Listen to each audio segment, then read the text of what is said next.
That always helps. That always sounds much better. I think I finally figured out the audio, Chad. Listen to the show last week. The audio sounded fantastic. The audio Well, for the show. I was on the show, so I didn't know. I didn't go out Audio and is listen to it. fantastic. I was checking to see how the audio sounds because I've been having issues with the audio lately. Audio sounded great last week. Not unless someone complains to me about the audio. That's the only time I Someone complained. check in. That's why someone complained about it. That's why I checked. Yeah, okay. Well, they didn't complain to Like me, so. Cody's on Twitter. What? Cody, I called you. You need to call me.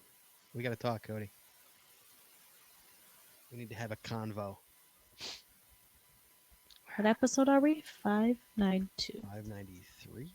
592. 2. 592. All right. We are live on YouTube. We are live on Facebook. We are live on Periscope. Yay. Welcome, buddy. Get your coffee. Let's catch your coffee tonight. We got a lot to talk about tonight. Lots been going on in the geocaching world. Mm-hmm. Some things to talk about. I got emails. Oh, you don't have to call right now, Cody. I'll call you later after the show. Well, you can Oh, call. I gotta call in. You can call now if you want, but see, people are saying I'm quiet. I'm quieter than guys. It's a YouTube thing. I can't fix it. If you listen to the audio, it sounds great, but unfortunately, like, I don't know what to tell you because back when we were on, what were we on before this? Google Hangouts. We had audio things where I could literally change the audio right on the browser. I can't do that anymore. I'm at the mercy of YouTube, unfortunately. But if you listen to the audio, the actual, this is a podcast. So if you actually listen to the show, it sounds great. So it sounds fantastic. So unfortunately, not much I can do about it. You're at the mercy of your If screen. I turn myself up, I am like blasting on the podcast. This is the way I have right now going is kind of working. Yeah, I know. Thanks, God. I know. It's been that way since we left Google Hangouts. Unfortunately, I miss Google Hangouts for that. StreamYard needs to get that. Needs to get the sliders so I can make them a little quieter, turn me up a little bit, and even everything out from here. Right? I have to do it from here instead of from here. And here's the problem. I'm not the problem. Don't point at me. You're a major problem. So I've been wiggling my finger at you, sir. Uh-oh. Yeah.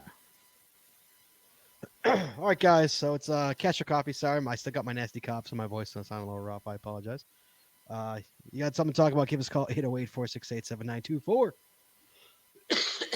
That is 808 got swag. Sorry, guys. Me and Jesse. Jesse's got a cough as well. Although Jesse just froze. Jesse, you froze. Yes, she did. Maybe she actually froze. She didn't respond to me. Jess? Oh, she's working on it. Okay. She's working on it. She grows in you have an interesting Almost a smirk. there you go. She's back. That was strange. That was very strange. A little burp. All right, let's do this. You guys ready? Ready. All right, here we go. Pushing live on the audio. Audio is live. Audio is running. My notes are right here. All right, here we go. Where am I? We're up. 3, 2, 1. You wanna know how to find it. Seek it out when they hide it. You know it's in the bag when it's an easy grab. But come on, take a chance now. Go, geocache. And if you need help, we're right there in a flash. If you got a question, just call in and ask. Uncover the stash on the Geocaching Podcast. The Geocaching Podcast. Welcome, everyone. It is Wednesday. It is 8:30, which means that it is once again time for the Geocaching Podcast. My name is Scott Bergs. We have Shorty Nits manning the phones. And please welcome to my virtual left, as always, my co-host, Jazz 427. Howdy, y'all. It's time to sit back, relax, and grab your coffee. That's right, kids, because tonight's episode is 592, recorded live on December 4, 2019, and it is the December Cacher Coffee Show. Phone lines are open, guys. Give us a call, 808-468-7924. That is 808-GOT-SWAG. But first, Chad. Mm-hmm. How you doing, Chad? I'm doing great. Yeah, how's it? We're really quickly got to check in. How's the knee, kid? It's better every day. So Better every day. You're not a gimpy little limp anymore. You got the you I walk wasn't. on I it. really wasn't limping around. So I did probably 45, 50 caches this past weekend. Look at you. Look at you. So yeah, Good for you, sir. haven't logged any of them yet, but hey, You like to do that, yeah. All right. Let's talk Patreon really quickly. We're going to talk Patreon, guys. It costs a lot of money to make this show work. We appreciate all the patrons we have. If you're not one, we want you to become one too. There's so much extra audio, so much extra video on the other side, on the paywall. There's a lot of, it's like a whole, that's like 30 other shows over there when you combine everything. It's a ton of stuff over there. We have interviews, we got extra shows only available to our patrons. So with tier starting as low as $3, you can join. So hop on board. It's patreon.com. That's patreon.com/the Geocaching Podcast. Wait, hold on. I'm not saying. waiting for my cue. I know. I screwed up. That's my bad. That's not you. Promotional consideration paid for by the following. There you go. Tonight's show is brought to you by Cachly. Cachly is an advanced geocaching app for iOS.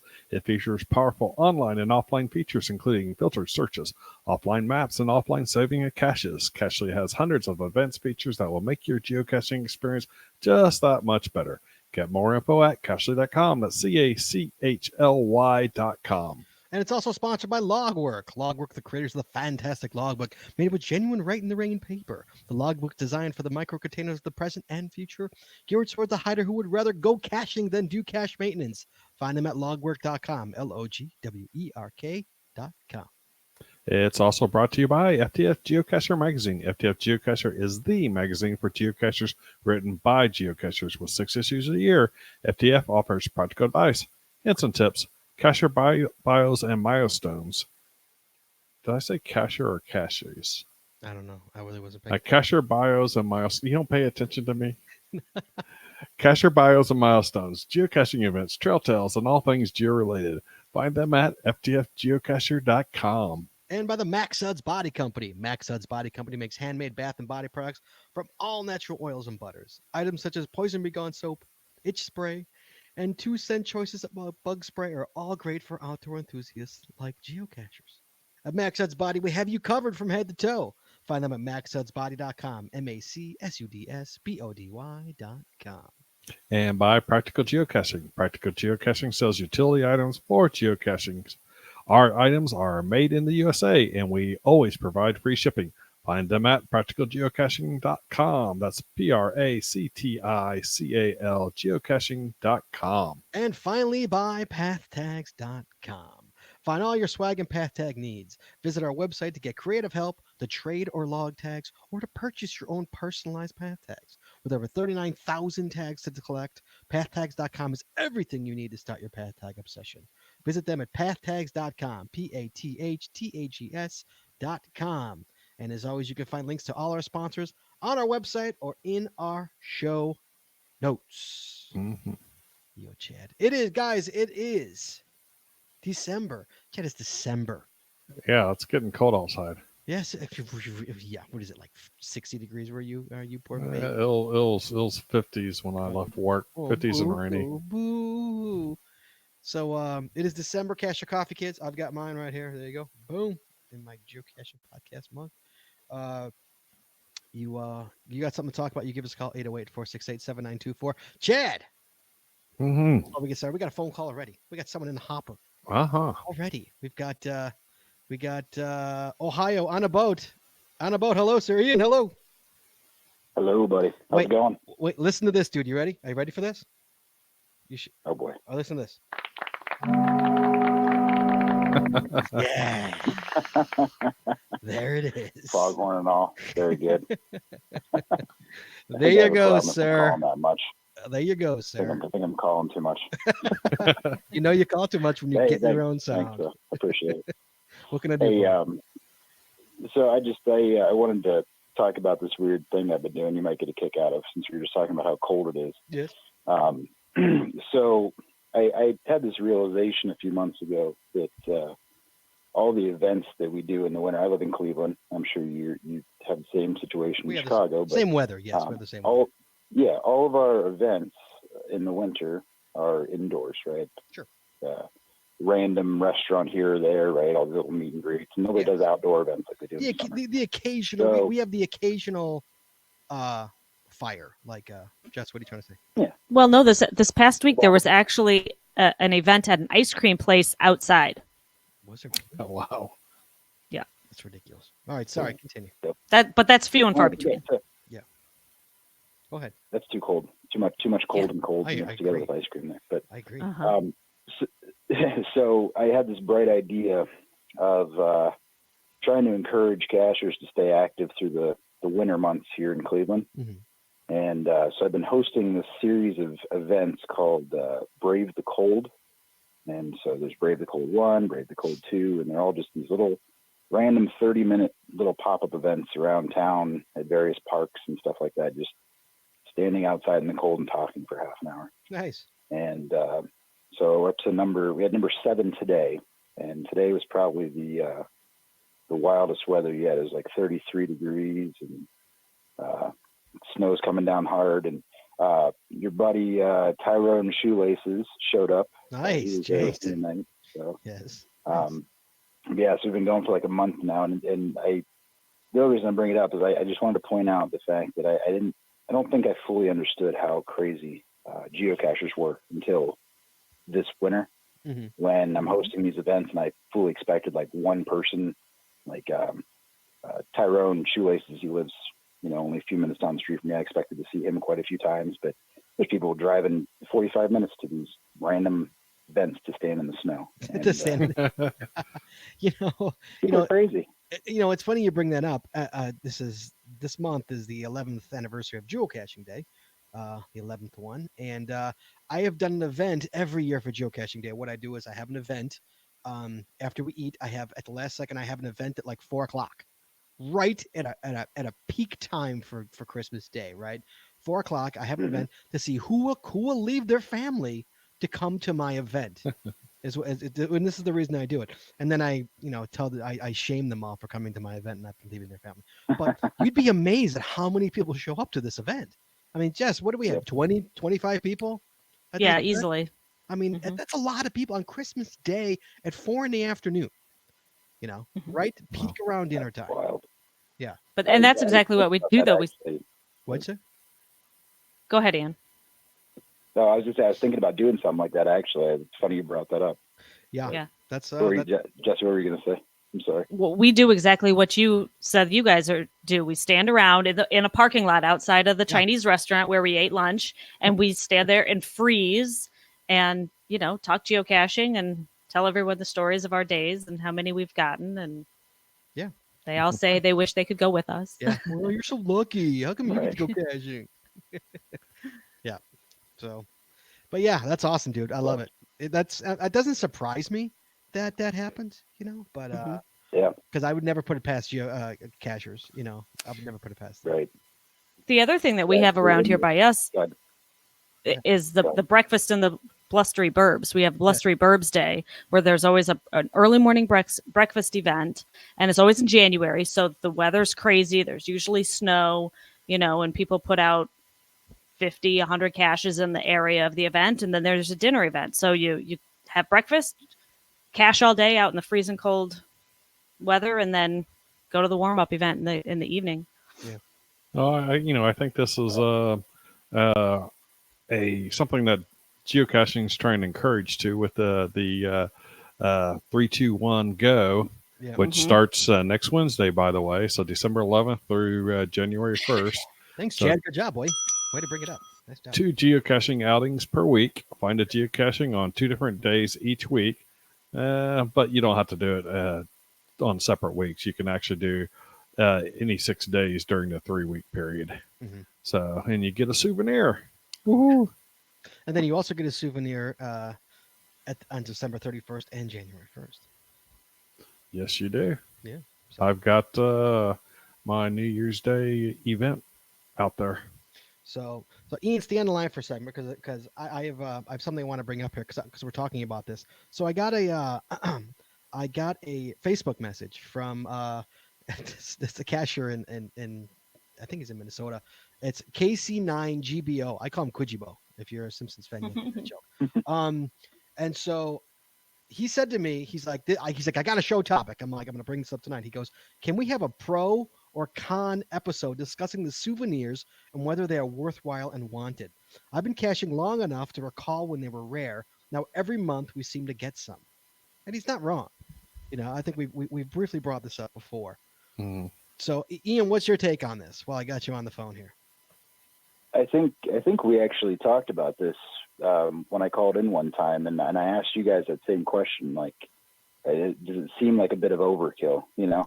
And I don't know. It's kind of it's interesting. Like I sit here and I think that, man, these souvenirs are just they're so overkill. They're kind of almost worthless, right? They devalued them so much by having so many, but yet we still do them. So yeah, like I can tell you right now, I'm in the middle of a streak. I'm trying to get to a year. Today was 102 days. I'm still going, and I can tell you right now, I'm going to find 6 different days of caches in the next couple of weeks. I probably would have done it regardless, right? Right.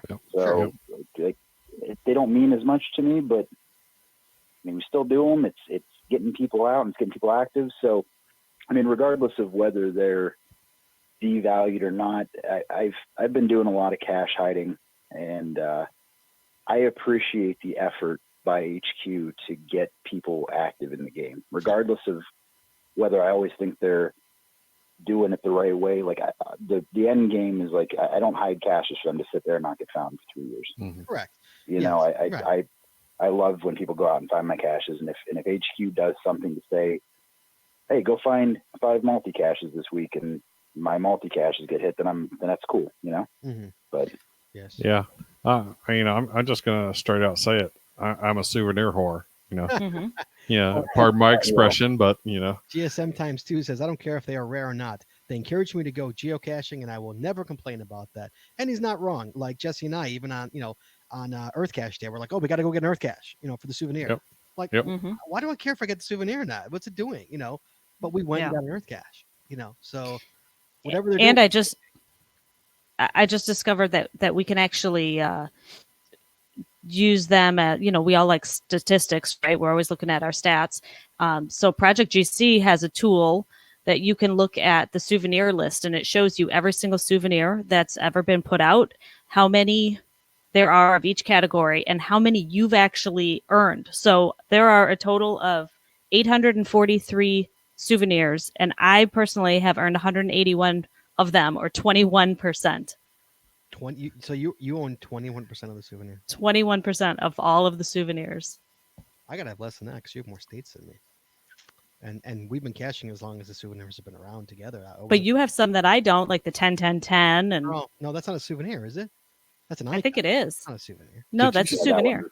Oh, Did you say you had 181? Mm-hmm. That's exactly the number that I have. Really? Ironic. It's funny because there was a challenge way west of where we live, and there was like, find 100 souvenirs. I'm like, I'm never gonna do that. Mm-hmm. Back in the day when this guy says, Yep. when they were so rare and so difficult to get. Now, like they are totally, say watered down, But when you could get a minimum of 2 just this month, just not even traveling, if you can get 2, like not traveling to a different state or anything like that, or a different country for that matter, I can get 2 just by going to 2 events. Right. Or Well, no, that's going to an event and that's one this month and one the next month. No, yeah, I know, but there's already one this month in December. There's a 3-2-1 go, and then there's December 31st. Okay. So I technically so three within a month period of time in a 48-hour time frame. Yeah. Technically, if you could, yes, you could. I don't know. So there you go. So Quijibo, thank you. Yeah, are they worth it? Yeah, I mean, it does work. Obviously, it works. So yeah, I think they are worth it. Chad, what do you think? I think it, and like I said, I'm a bit of a souvenir whore. So Jesse, what do you think? I like the souvenirs. Why is that? It's something to work towards. It adds another layer to the game. It's, more goals, and it's just another aspect to the game. Yeah, there you go. All right. And Ian, what's your thought? One more time. I like the encouragement to go out and go out and cash. I think some of them are kind of silly, but I like something that encourages people to cash. I'm in the same boat as GSM times 2. Yeah. All right. Fair enough. All right, Ian. Thank you so much for calling in. Appreciate it. Absolutely. You guys have fun. You too. I'll talk to you soon. Bye. Okay, Chad. Mhm. Guys, anybody just want to give us a call? 808-468-7924. 808 got swag, guys. You want something to talk about? Chad, Yes. before we get started here, we got an email. I got an email from Acme Wildcatchers, Woo-hoo. patron of the show. Thank you so much, Acme. Here we go. You ready for this, Chad? This is an. Did you read this email before? Yeah, I read the email before the show, so Okay. it's interesting. So you're not coming in cold here. No. All right, here we go. Let me move this over here. It's kind of a long one, guys, but it's interesting. That's what she said. Hey now. I won't be able to call in for this week's Cash or Coffee show, but I thought I'd share an experience I had with an interesting series over the weekend. While at my in-laws for Thanksgiving, I noticed a new mini GeoArt series that had published near their house since the last time I visited. It was a series of 10 caches with 9 puzzles and a letterbox final. The puzzles were simple solves, and the letterbox required finding the other caches in this series to get its coordinates. Nothing too unusual. When I got to the area of the first puzzle the first puzzle final, there was really nowhere to support hiding a cache matching the relatively low difficulty rating on the listing. Eventually, I looked up and noticed a sticker on the back of a sign with a geocaching logo next to a QR code. So I was thinking maybe there were multiple stages. But when I scanned it with my phone, I didn't get another set of coordinates. Instead, I was taken to a website created by the CO, identifying the current cache and asking for my geocaching username to sign the air quote virtual log. I entered the requested info, and the site came back with a grid of 9 boxes with 1 filled in for the current cache. It also said I was now clear to log the cache on geocaching.com. I continued on and found the same thing in each of the other puzzle finals. No actual containers, just a QR code at each GZ. When I scanned the last QR code and filled in the 9th box in the grid, the website rewarded me with coordinates for the letterbox final to complete the series. The final cache itself was a pretty standard small container behind a guardrail. So before I share my own thoughts on this series, what do you guys think about this approach? Well, Chad? Jesse missed the whole thing. it's Same, 'cause well, you're- while Jesse, see if you could scan and read it real quick, because I'm curious on your notes. You're not while it's not your mic's not on, Jess. it's a it's a physical virtual log. It's right. Because you have a physical thing that you have to acquire, so to speak. There, you have to notice that is what it is, and then scan it, and then you actually sign a virtual log. So I don't see that that's a big deal. I mean, is it any less of a cache than a lab cache, an adventure lab? Well, so you get to the so you solve the puzzle, you get to the cache, you scan the QR code, takes you to a website, you log in your name, and then boom, it takes you. Okay, you finished the first one. Right. And But like I said, you can also log it as well. You can log. right, it. you can log it as well, but is that any less? Physical log? There's no physical log there. There is no physical log to sign. There is a virtual log. There's a physical item that takes you to a virtual log. Correct. Now, what do you think of that shit? I don't have a problem with it. I think it's just as valid as a lab cache. Jesse, did you read that at all? Okay, I think. Can you hear me? Is my mic working? I can hear you. As long as you Okay. mark the cache type, the cache container type as other. Okay, continue. Jess, good call. What was cache type on this one? Well, I don't know what Was it a puzzle? puzzle. Yes, sorry. It was a puzzle. I don't agree with Chad on this personally. Okay, what do you think? Because it forces you to use a tool, forces you to use a smartphone. And if you just load caches into a GPS and you don't have the capability to scan that QR code, how would you sign the log? Fair enough. I'll take it. I'll give fair. I'll agree with that. Now, but I've read the whole thing. So, Scott, if you want to continue. Continuing on, we go. Continuing on. Now, this is what our friend Acme has to say in his. Here we go. As for me, I am torn. On one hand, this was something different, and I applaud the effort required by the CEO to put it all together. On the other hand, this felt entirely too much like the other location-based game involving QR codes. And while I do play that game occasionally, I much prefer finding physical containers when I'm out geocaching. So working through the series, I felt kind of weird, and I initially couldn't decide if I liked it or not. The more I think about it, the more surprised I am that the CEO was able to get the series published at all. I didn't think this approach would fly around here. As I was walking from sticker to sticker, I kept thinking to myself, don't unknown caches require a physical logbook inside a container? I later checked the guidelines and confirmed, yes, they do. I wouldn't be bothered by this if the QR codes were just a means to advance you to the final container, but it felt a little weird to claim 9 puzzle finds based on stickers without finding a single container or putting pen to paper. To be clear, I'm not trying to call out the CEO or get the series archived or anything like that.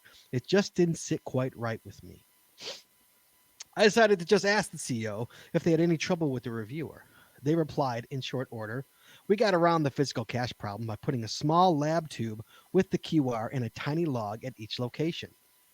To this day, I don't think anyone had ever attempted the lab tube method. I don't even know what a lab tube is. Is that just a test tube? Yeah, the small like a Pico? DNA, like the DNA test tubes. Some people call them DNA tubes.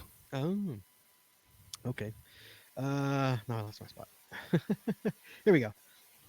So it seems these caches do meet the guidelines, but everyone, me included, is skipping right over the requirement to find the container and sign the log. In the end, I decided I did enjoy the experience overall, even if it wasn't what I was initially expecting. I gave the final a favorite for showing me something I hadn't experienced before, at least not in geocaching. But I also mentioned in my log that it felt too much like that other game, and so I didn't enjoy it as much as I might have otherwise. Yeah, maybe because it's QR codes. Now, I've got a friend who actually he had a hard time getting this put out. It was a puzzle, but it's a field puzzle, and you're supposed to read a NFC tag there that tells you the coordinates of where the final is. Mm-hmm. And so, well, iPhones don't read NFC tags, so that was a problem. So he got around that by doing a QR code on the backside. It was he put it on a magnet and then put that on there. And if you take the QR code off, or not the QR code, the NFC tag off and flipped it over, you would see that they had a QR code on the back. Oh, yep. Well, the reviewer didn't like that either, so he had to finally add another hidden container with coordinates written that I don't think anyone has ever found. See, I disagree with that because we found some NFC caches that back in the day when I had an Android and Scott had an iPhone, only I could get the final coordinates. But NFC is no different than a chirp. Not every device can read a chirp. Right. And technically with a chirp, you're supposed to hide a physical, not everyone does it, but and not every reviewer has required it, but you're supposed to hide another physical container that actually has the information that the chirp has in the area. Mm-hmm. And never done it that way. No. So at least the reviewer that we had in Texas required it. So, but it's another one of those things where, to make it usable by or playable by anyone. Yeah. I mean, it does sound a lot like Munzie. But I think I think that'd be pretty cool. Huh? Sorry, I said it. Oh my goodness. There you go. Freebie for Munzie. Yeah, I think that would be a cool cache. I wouldn't be against that cache. I mean, especially because I know that you have to have a physical cache there. Um, and that's a nice way to get around it. I mean, kudos to him, you know. So, yeah. All right, thank you, Acme Wildcatchers. It's a great email. Great talking points on that one. I appreciate it very much. So, Chad, we got a call here. Mm-hmm. We've got Taft, California calling in. Hello, Taft, Woohoo. Hello. El Rojo 14. Hey, everybody. How you doing, man? Hey, Wes, how's it going? Not bad. So, how was your gun show? Going well. How was your gun show? I thought it went well. We had one more team than we did last year, which kind of surprised me with the pending rain and the rain that did show up. So, no, I think it went well. Caches were a little easier, I think, than last year, but I think most people enjoyed it. All right, so give us a 2-second synopsis of what I'm talking about and what you're calling for. So basically, we have a shooting / geocaching race event. Right, which we've talked about before. We talked about this a few weeks ago on the show, if I remember. Yep. So you basically go shoot a stage with your .22 rifle, get the unpublished printout of a cache, go out, find it, come back, do that 4 times. Fastest team wins. Okay. And so, did somebody on this podcast actually attend your event? Yes. Chaz was there, and did he bring his BB participated gun in the rookie division. Did he bring his BB gun? Did he have a gun? The guns were provided. Oh, he provided the guns. He was in the rookie division. So yeah, he did the rookie division. So he did caches less than 3 difficulty. So 3 of them were really simple caches, nothing to write home about. The one though, I was kind of pleased with. I was quite proud of. Okay, so Chad, Yeah, one was really interesting. what did you think of the event and or the caches? Well, I had a great time. So, and also time with Scott, aka Papa EGTH, aka the Cryptex Kid. Wound up getting up at 3:45 in the morning to start the day, so that we can get down there by 9 a.m. And we were still an hour late. So had to pick a team name and pick better late than never. Overall, I had a great time. I think I shot fairly decently. I even took the best time on one of them. Look at you coming out with some swag. What is that? Bring it a little closer. So it says first place TAF IDPA. So it was you have 4 sets of targets, and so your team is kind of split up as to which targets that they shoot. And on one of them, I did okay. I was 4th on, and then the other one, I shot really well, and I took the best time in the division. So part of this is you shoot your targets, and that takes time, and that's added to your overall time. And when you're done shooting your targets, you get the information about the geocache, and you got to race out to the geocache, find it, race back, and then your time stops. So, it's overall a great fun event, and it's the same targets for both the rookie and the veteran divisions when you're doing this. Wes can correct me if I'm wrong, but I think if you do both the rookie and the veteran, you have to shoot 2 times. So a lot of people will shoot both divisions, and so they get to do twice the amount of shooting, which they enjoy.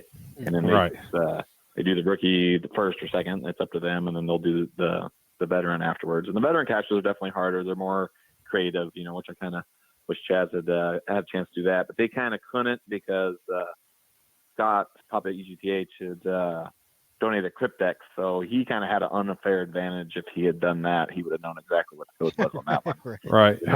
Taking too much. Had an unfair advantage, and based upon some of the caches in the past, my knee might not have been able to handle some of the caches. So I don't know if it's true this year. Bridge would have definitely been tough for you. Right. So next year, next what year. What do you think about the the Reverse Where I Go series. Oh, love the Reverse Where I Go series. So there are 31 Reverse Where I Goes. We did so after the shooting of the event. I think we got done somewhere around 1:00, maybe a little bit later than that, maybe 1:30. And then they have a dinner at 5:00, 5 to 7, and so we went out to hit the Reverse Where I Goes, and we thought we hit all of them, but then it's like, well, this one doesn't seem to be marked off on the list, and what's the deal? And I accidentally in my GPS marked the first one that we did, I marked incorrectly. So the one that's right outside the shooting range, I marked as the one that's a little bit further, I guess, east down the road from the shooting range. So that was, I think, number 30 or number 31. So after the event, we had to go back and grab that one. But so we grabbed all 31 of them that day in the mostly drizzly rain, and there was a lot of awesome hides in that. So a lot of pretty unique hides, especially I think one is kind of like, I don't want to call it a metal mailbox, but that has a padlock on it. It was pretty fun. Had to read, we hadn't read the hint or the page, and we're trying to look around to see if there's something magnetic on it. And it's like, what's the deal? And then he reads the page, like, oh, pop it open, and then there's another little trick to it. Not gonna say it. But that one was definitely a fun one.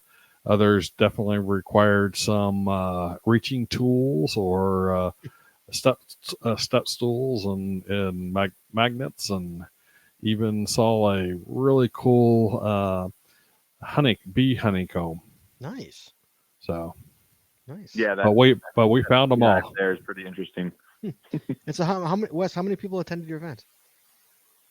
So I had 14 teams. The teams varied anywhere from 2 to 4 people per team. So, I probably had 30 to 40 there that day. Nice. Good job, man. And then for the wrap-up event, we had about 14 there. And we actually had a couple from Arizona who had been reading their logs for like the last 3 days. And I almost messaged them and said, hey, you should come shoot our event. But I'm like, they're not going to be in TAF that long. Like, there's only so long you can be in TAF. But they actually were there probably like 4 days just caching our little town. Wow. So we've got a GeoArt ?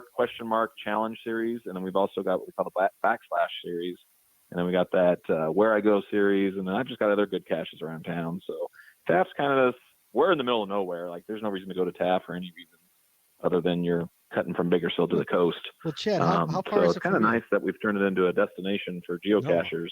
Absolutely. And one of those Arizona ones even said, you should think about making the Where I Go's geo tour. So I actually messaged and talked to the Chamber of Commerce, and they're kind of down. So we might start looking into that, because there's no geo tours in California, Arizona, or Nevada, I don't think. Yeah. Really? Oh, Chad, how far is TAF from you? It's about a 5-hour drive. About 5-hour drive from my house, about 4.5-hour drive from Scott's house. That's if you don't stop to geocache and use the restroom. Well, that's a far drive for you to go to. Yeah, it's a good drive. That's why I was up at 3:45 a.m. Wow, that's a hike. I'll be back up your way in a couple of weeks. I gotta go do something up that way by Williams. I don't know if my dad will let me stop though to do any caching, but I'll have to look up some of your caches. Jetty's talking to you. I think Chad might have froze. Jesse, your mic's broke.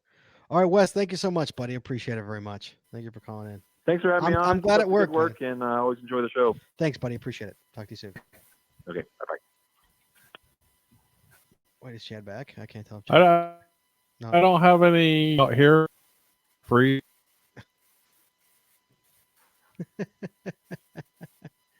We'll just keep. He'll eventually come back, Jess. Meanwhile, Jesse, why don't you bring up what you have in your notes? The question. My question? Yes. All right. So I have a question for you and Chad, even though I don't know what's going on with Chad. Okay. And he's sleeping. Am I still on? Oh, wait, no, Chad, you're in and out, pal. There he goes. Okay, he's officially out. All right, he's officially out. I love live. So so I have a question, an opinion question. I have a challenge cache, and I've talked about this one on the show before, called Non-Traditional Century and Day. If anyone wants to look at it, the GC for it is GC4, N as in Nancy, 7, M as in Mary, W. It's from 2013, so it's from before the moratorium and all of the new rules that came along with their return. This is your challenge. But basically, I'm sorry? This is your challenge cache. This is my challenge that I own. Yes, I put this out. Yes. So basically, you have to have found 100, at least 100 non-traditionals in one day. And of those 100, you need to include at least 5 different cache types and at least 10 different cache owners. And on that, on my original listing, the cache types that I listed as options to qualify at that time were multi, mystery, virtual, letterbox, earth cache, webcam, and where I go. Mm-hmm. Now, this past week, I was approached by another cacher and asked a question that I actually deliberated over for a few days before I finally came up with my answer. And I'm curious what other people's answers would be. And that question is, would you allow an Adventure Lab cache to count towards these types of challenges? So caches where you have to find multiple cache types in a certain period of time, or anything related to cache types. Would you include that? Chad, did you hear any of it? I think he froze again. Drinking. I think he's frozen again. Meanwhile, so I'm going to bring in Carrot Killer. Hello, Carrot Killer. Hello, sir. Hello. No screening necessary. Hey, man, if you've got a sound, we don't need to screen you. So did you hear Jesse's? did you hear Jesse's cache? Yeah, I did. Okay, what do you think? Do you think Adventure Labs should be allowed? Well, is it a non-traditional cache type? Yeah. Sort of. So is it, though? Is it a non-traditional cache type?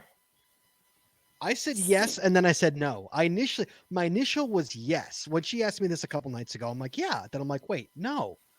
So I think I'm gonna lean yes. I'm gonna go yes. Yes, it's allowed. Carrot, what do you think? Yeah. You think it should be allowed? Yeah, I think it should. I mean, it's a non-traditional cache type. Well, why wouldn't you allow it? I see Jesse's face, and I know she's ringing no. She's ringing the no bell. So, yeah. Jesse, what are you thinking? Well, I thought about it, and I really wish that Chad's internet was working right now, because I know that he knows and understands how the challenge checkers work, and I'm curious if Adventure Labs can be accessed through the challenge checkers. But basically, the reason that I decided that no, it doesn't count is because it doesn't show up on the geocaching.com map. It is and it doesn't have a GC number. So I don't know if the challenge checkers could even access it.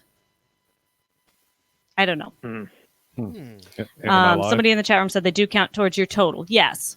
Well, Jim RKY says, hey, man, if you can't get it on the basic app, no go. Right. Yeah, there you go. Chad, you back finally? I don't know. Am I here? What happened, man? I have no idea. Your internet. So I could hear you guys, but you couldn't hear me, and then my internet went kaput.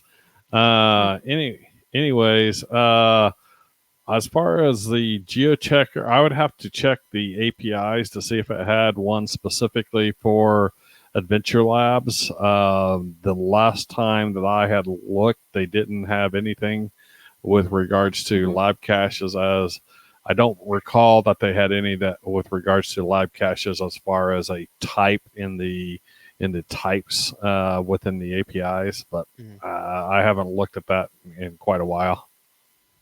So they might have added it.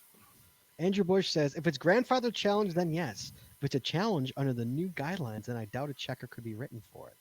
Well, no. Yeah, there is not. There is is not a checker. There's no checker for Jesse's. You can't. There's no checker. It's an insane challenge. It's literally right. 10 hiders, 10 different icons, 100 non-traditional. It's insane. You know. But so what was the challenge? Because I didn't hear the challenge. Your challenges really quick, Jess. So basically, it's a non-traditional century in a day. So in one day, find 100 non-traditionals, including a minimum of 5 different cache types and 10 different cache owners. I think I might have done that. We got to come to Chicago then. You could log come log my cache. Okay, Chad, but should an adventure cache count?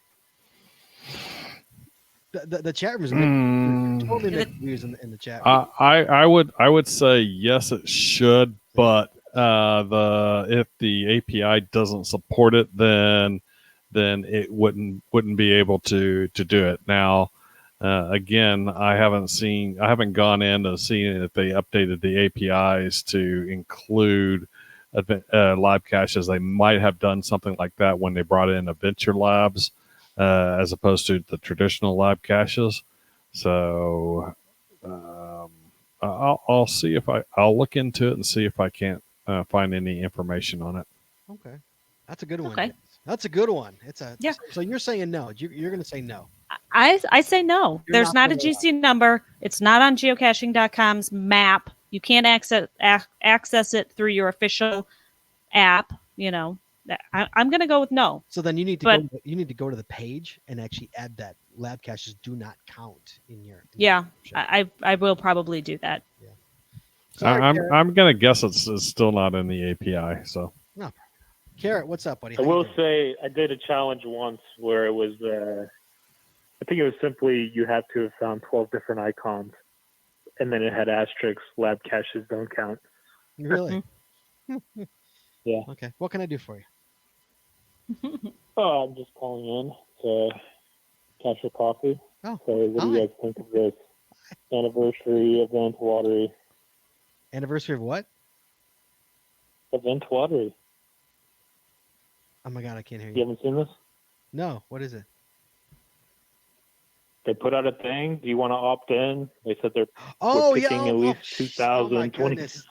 Oh my goodness. Oh my God. That was yeah. I'm like, what the hell is he talking about? Jessie has that in her. Jessie has that in her notes. Yes.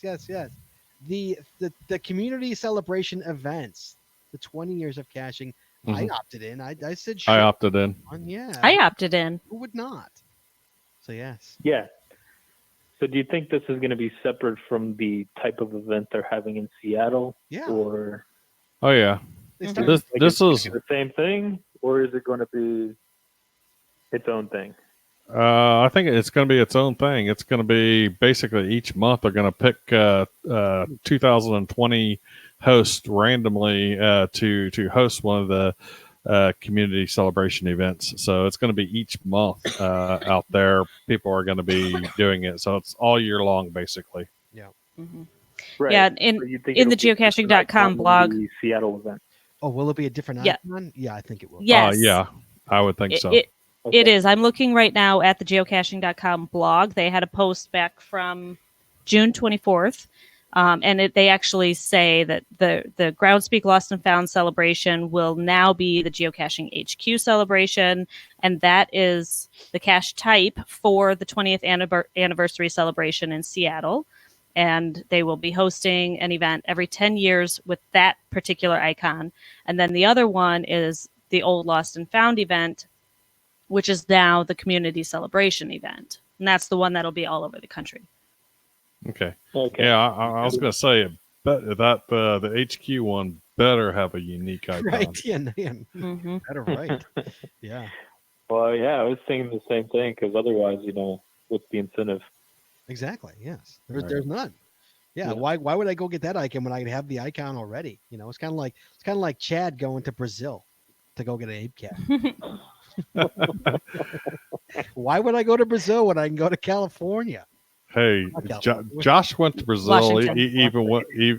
even after it was placed out there. I'm surprised it's still getting hit a lot in Brazil. So Yeah, I know. I was afraid that it was The gonna rest of the world. decline. I would like to know the declination, the declining of U.S. people. I mean, all over the world probably still goes there, but what about people from the United States? Has that declined? I'm still seeing a fair number from the U.S. Hit it. So Germans, of course, Germans are all over it, but still a fair number from the U.S. going down there and hitting it. So I'm happy for it, especially I think with the Geo Tour that's added on top of it. I think that's gonna get some more people down there as well. Yeah, there you go. Absolutely. So did you, Carrot? Did you opt in? Oh yeah, okay. Yeah. How many? Are you going to go to an event every month for this thing? If there's one in my area, I'll be there for sure. Oh, since when do you care? Since when do you care if it's in your several area? hours? What's that? When do you care if it's in your area? Since when do you start caring about that? That's right. Please. We just got back from a big trip this weekend. See? Went back to Big Bend, so 8-hour drive. 8-hour night. Wow, 8-hour drive. And you just got back from playing Army for a month. I know. Wow. Wow. You move along, kid. Got it. God bless. Yes. Well, prepare. Enjoy the time while I have it. We're coming out in January, so yeah. Looking forward to it. Plane tickets are booked, kid. Ain't no backing out now. We need to schedule the event. Oh yeah, we got to start planning that. I got to plan geocaching day first. That's first things first. First things first. All right, man. Anything else, sir? No. Have a good one. All right, thanks, buddy. Good to talk to you. We'll talk soon. All right. Bye. Yeah. Chad. Chad. Yes, I'm here. Back to my notes. Sorry. Okay, so the GIF or GIF, I say GIF, 2019 winners are announced. Yes, they are. Who are they, Chad? Why don't you tell us who those people are? Okay, let me find my notes. I'm not on my notes. Okay, so congratulations to filmmaker Weelu and Harjus for the geocaching documentary from Finland, Being Stealthy, which is apparently about a cacher who's very confused about what it means to be stealthy. So I don't know if you guys have seen it, but no, we didn't go to an event. You didn't go to the event, so it's pretty hilarious. You got to see it. It's hard to describe. Do you think was it the winner, Chad? In your mind, your mind, no, it's the best. No, it wasn't the winner. In my mind, I think the one that was the People's Choice was the winner. Okay, well, let's continue on. So they actually picked two winners, and then there's a People's Choice winner. The second winner was Albo GIF team, and it's called a Normal Geo Day, and this one was really good. And it's kind of a pirate adventure, so to speak, and it's switching back and forth between reality and geocaching and a pirate world. And wherever they were, you would literally switch realities in back to the same location, except for they're pirates now, and it was really nicely done. Okay, fair enough. And then the People's Choice Award was for filmmakers Harogs and Geocaching Clown. It's called Looking for New Love. And basically think of it this way. You got this middle-aged gentleman who's a little bit depressed, can't find love, and he's looking for love, and swiping the apps aren't quite working for him. So he decides to go looking for love in geocaching. It happens to be in geocaching places. So think of a muggle looking for love in geocaching places. Mm-hmm. So he's sitting on a bench, and he sees this lady come by. She looks kind of attractive, and then she dives into the bushes. And then a couple minutes, or a few seconds later, a guy comes in, and he dives into the bushes, and you see a bunch of rumbling around, and then they come out with all smiles and high fives and stuff. And got multiple of these going on. Right. So after like the third or fourth time, he decides he's going to try it, and he's on a trail sitting on a bench, and then a nice looking lady comes by, and he dives into the woods, puts mud and stuff all over his face, and then he comes out and tries to if I recall right, tries to kiss her or something like that. And she was not a cashier. So but it's hilarious. So definitely a unique perspective. Yeah, Eric 1701 says, looking for new love was the clear winner for me, and the People's Choice Award is the most important one. If our opinion wasn't the real contest, then why have us vote? Yeah. Right. There you go. Yes. Thank you, Chad. So that's good. Congratulations to all the winners here. That's awesome. Chad, we've got North Carolina on the line here. We've got North Carolina. Hello. Bovinator, hello. Oh, hello. Hello, how are you? I'm great. How are y'all? Wow, we all are doing fine, thanks. What can we do for you? Great. So I was just calling to give y'all an update. You probably remember the email I sent y'all a while back about the project I have going on with my trackable I have. So if you haven't read the email, not y'all, but if you're listening and haven't read the email, I have a trackable that's a coin for my dad, who is a retired DC firefighter, and it's going to all of the 9/11 memorials, and it just got back from the first memorial. Oh, so that's I wanted awesome. to give y'all an update. That's awesome. For anybody, we talked about this maybe a month ago, I think, or maybe what, these shows go so fast. I think a month ago. I think. Yeah. You said we told the whole story about your father and how he was a firefighter, and how you wanted this coin to go to each memorial before you give it to your father, if I'm remembering correctly. Is that right? Yes. Right. Yes. Okay. So it just hit. Which one did it go? Did it go to Pennsylvania? Where did it go? It just came back from the Pentagon in Arlington. Oh, the Pentagon. Okay. Nice. Sweet. Yep. Yeah, and it's actually a really cool story because the guy who helped me get it to the Pentagon, his name is Dave, and his father is was actually a firefighter in the DC Fire Department with my dad, and they knew each other. Really? Which was really cool. So his father, his name was Ben Self. He passed away probably a couple of years ago, but my dad knew his dad, which was really cool to have that small world connection. So I thought that was really awesome that he was able to help. So Dave, thank you for all your help. That's awesome. I know you're probably listening, so thank you. And just for the record, your father knows nothing about this, correct? If I remember correctly? Correct. He does not know.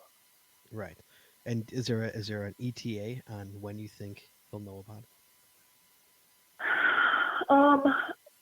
Probably sometime in the spring. I'm going to be sending the coin to Pennsylvania this week, so hopefully that goes and comes back quickly, and then it'll go to New York and come back hopefully quickly. So March is my guess. So that's, I guess, the timeline. I told him that I was going to give it, his birthday was in November. I was like, hey, the birthday present I have for you is still in the works. So it might turn to a late Christmas, late birthday. Hey, you know that thing that I was going to get you? Yeah. It's March now, so happy birthday, happy Christmas. That's awesome. Please keep us informed. We loved hearing about this. It's a great story. Yes. It really is. It's a great story. And I'm really curious. I'm really curious to see what he thinks of it when he gets it. That's. Yeah, I think not only that, that it's going to all these places, physically going, and that, Dave took pictures of the coin at the memorial and took pictures, put a lot of pictures in the log. So that's been really cool to watch. But also I think there's that personal connection that he knew his father, which I think is that's pretty just amazing. going to also It's a small world. Yeah, it's a real small world. Wow, that's amazing. Yeah. Thank you so much for calling in. We appreciate it very much. Thank you. Thank you so much. All right. No, keep us informed. Have a good night. Thank you so much. All right. Yeah, I will. Thanks. Bye. That's kind of awesome. That Yep. That's really cool. Actually pull that. If she can pull that off, that's pretty amazing. You know, kudos to geocachers. They're the best. They are the best. We got about 5 minutes, guys. Do we have anything else to talk about here? Well, I want to go back to. Sorry, go ahead. No, that's okay. I had some stats that I thought were interesting because we were talking about the community celebration events that they're bringing back for 2020. You love your stats. And I do. I love my stats. You know me. Do. So they are going to be awarding 2,020 events per month between January and October. So that means over those 10 months, there will be a total of 20,200 community celebration events awarded. 20,000. Wow. But here's the interesting thing. Remember, the souvenir originally was the Lost and Found event cache back from 2010. Yes. And in 2010, how many events do you think there were? Lost and Found events. I'm going to say 98. I'm going to say 5,000. You both are pretty wrong. Chad's closer, though. 362. Shut your mouth. 362. Wow. And there were He went over, I win. Yeah, Chad wins. 1,546 souvenirs. How many? 1546. That's how many we're giving out. That's how many souvenirs were awarded for that original Lost and Found event. Yeah. I got one. Chad, did you get one? I started caching a few days after the last one was held. Oh, no. No, I went to like 3 events in like one day for that. I think 2 or 3 that I got that. Can't hear you, Jess. Your mic's out. Can we buy me a new mic? Yeah, we'll buy a new mic. Just needs a Christmas present. Well, yeah, there's your Christmas present, baby. New mic. Thanks. But that's a pretty amazing stat right there. That's it? 300? 362 events, yeah. Went to 2 of them. And only 1,500 plus 1,500 souvenirs. Souvenirs. Wow. Mm-hmm. That's sad. That's I don't know though if they gave that souvenir to they must have given it to everybody who went to any of those events because you have one, Scott. I thought for a minute maybe it was just the people who went to the block party event, the Lost and Found headquarters event. I went to 2 events in town. Like they were the same day. That's pretty amazing. Yeah, you see Ryan Simmel. Here we go. I went to 2 events. He's got one too. There you go. I mean, you got to figure only 1,500. I'm sure it's not 15,000. It's 1,500. Yeah, it's on Project GC. Lost and Found. Let me go back here and make sure. Lost. That can't be Lost. Lost and Found celebration. Achievers 1,546. And when you click on that, it says geocachers. How did people? I mean, people went to the Lost and Found event. How many people went to that event?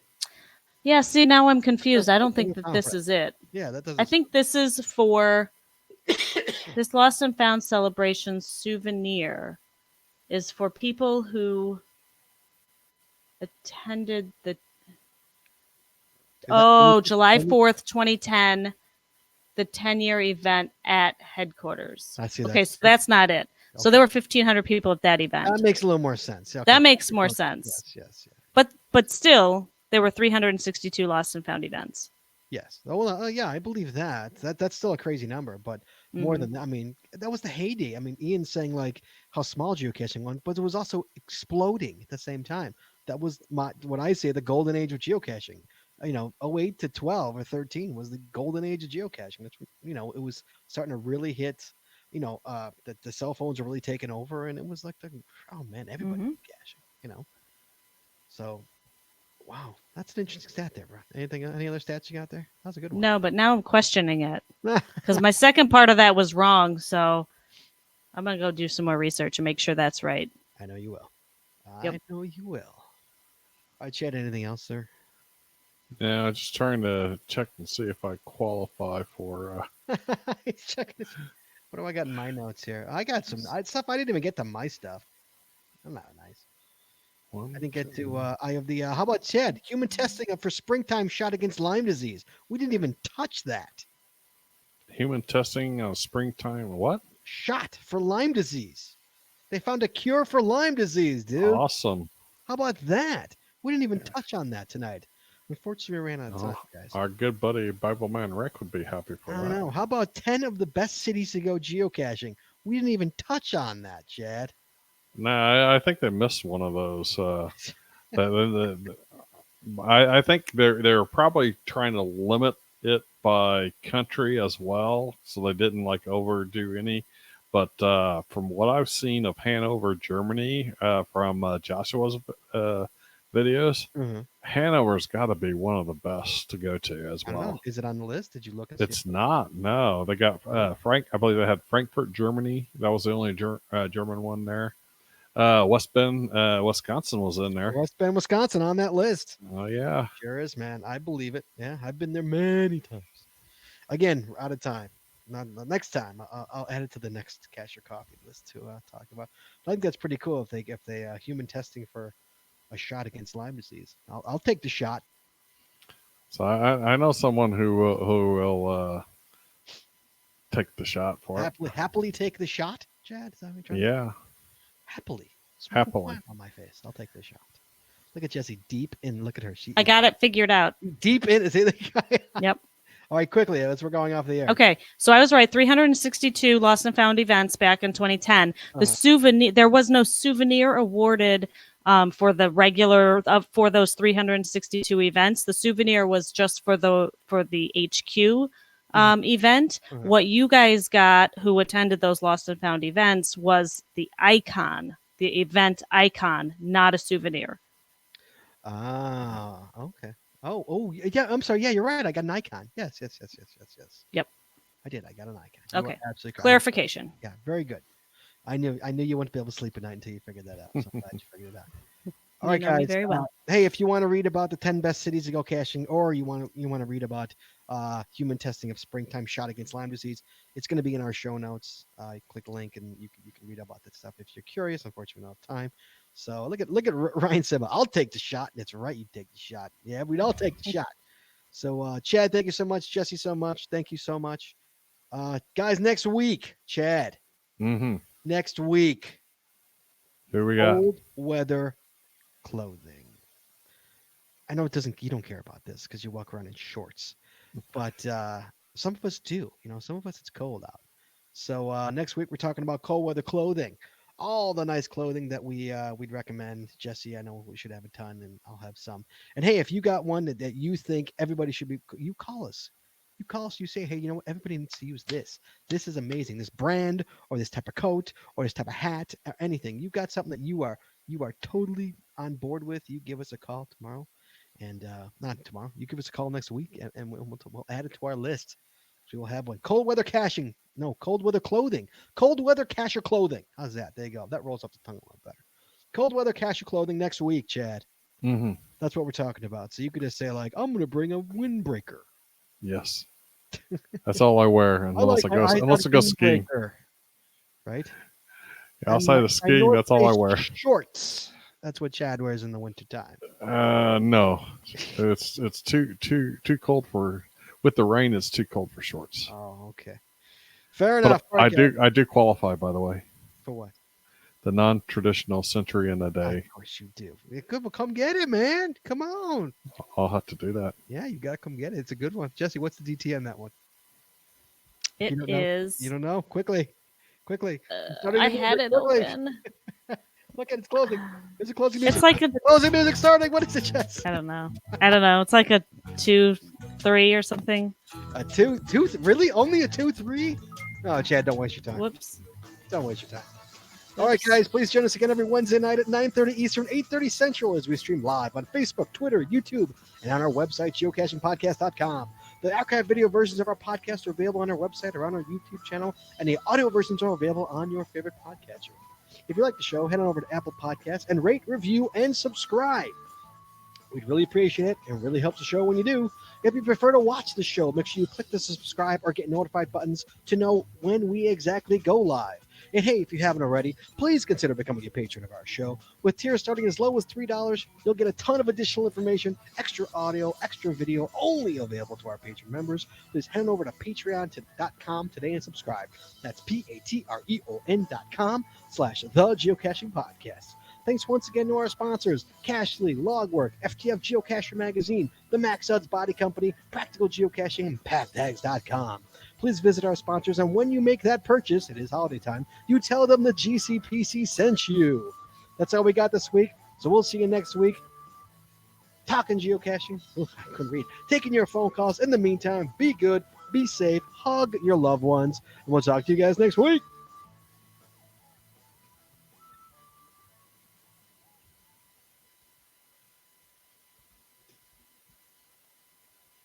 We are clear. Yeah, it's a 3.5, 2.5, by the way. 3.5, 2.5. Only a 3.5, 2.5, Brown? Come on, shame on you. And it's added to my Chicago list. Yeah, remember now, it was originally higher. What happened? Well, because they made me change it. He made you make it lower? Yeah, because I had to change the criteria. Right, but why would that lower the DT? Or were you just angry? Because it became easier. Because originally it was only non-traditional in a day. Was this? Oh yeah. Oh, it's right. It was only Chad. It used to be only non-traditional in a day.